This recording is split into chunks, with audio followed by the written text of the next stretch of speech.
La estructura de la familia romana era completamente patriarcal, pues la cabeza de las familias era el padre o el primogénito varón. Las mujeres en este caso no tenían mucha importancia, de hecho muchas no tenían nombre, no tenían voz y mucho menos tenían voto. Para los padres de familia, su familia era algo mucho más allá que solo su esposa y sus hijos. Era el dinero, el estatus social, sus propiedades, el parentesco y el poder.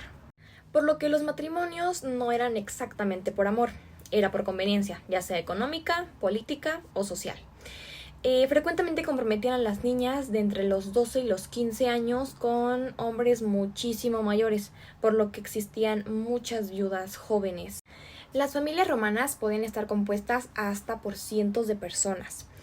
El varón se hacía cargo de todo el que estuviera bajo su techo y tenía autoridad sobre ellos. Se incluían también en estas familias lo que son los esclavos, los libertos y los clientes. Los esclavos no eran considerados como tal personas o ciudadanos, sino como mercancía, porque los podían comprar y vender pues a sus anchas. Los libertos eran esclavos liberados por sus amos, ya sea porque eran como más laboriosos o más fieles, y podían obtener derechos civiles, más no políticos, se podían casar, y los hijos de estos libertos ya nacían con cierta libertad. Los otros miembros que se conocían como clientes eran personas con un estatus social un poquito más bajo, pero lo que ellos ofrecían a las cabezas de las familias era apoyo político a cambio de seguridad física o económica. Al casarse, el padre de la novia tenía que dar una dote por dos razones.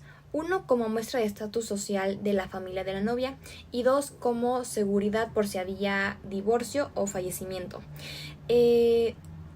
Cuando se presentaba el divorcio o el fallecimiento, la mujer tenía que regresar con el padre, ya que la mujer era considerada como un préstamo al yerno. Los hijos se quedaban en la casa del padre, por lo que era muy usual ver en las casas a varios hijos de distintas madres. Esto claramente muestra cómo la mujer no tenía ningún tipo de independencia, no podía decidir por ella misma. El control de su vida pasaba de su padre a su pareja. Las mujeres se encargaban completamente del hogar y de procrear hijos para continuar con el linaje de su pareja. Si por alguna razón la mujer no llegaba a quedar embarazada, se consideraba completamente su culpa.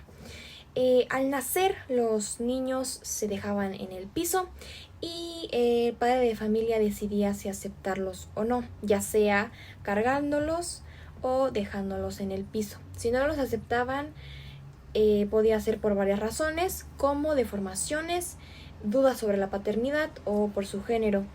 Era más común que se abandonaran a las niñas que a los niños. Era demasiado difícil que los niños vivieran más de 5 años, pues había muchas condiciones que no eran aptas. Había muchas enfermedades, la alimentación no era la mejor y las condiciones de higiene eran realmente deplorables. Lo que era la patria potestad o la autoridad parental duraba hasta que los hijos cumplieran la mayoría de edad. En el caso de las mujeres, la mayoría de edad se consideraba cuando ya tenían 12 años y en los varones 14 años.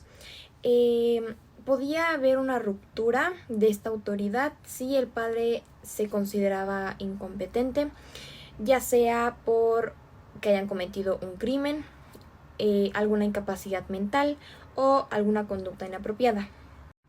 Esta autoridad parental se podía alargar porque, como ya dije, a las mujeres las comprometían muy chiquitas y al comprometerlas con señores grandes se quedaban viudas muy jóvenes. Y al presentarse eso tenían que regresar con el papá y el papá podía disponer aún todavía de ellas, las podía volver a casar y podía volver a pasar lo mismo. Podía fallecer su marido o divorciarse y regresar con el padre y así sucesivamente las veces que fueran necesarias. Con los hijos, el padre tenía decisión sobre la elección a su esposa y aspectos económicos de la unión.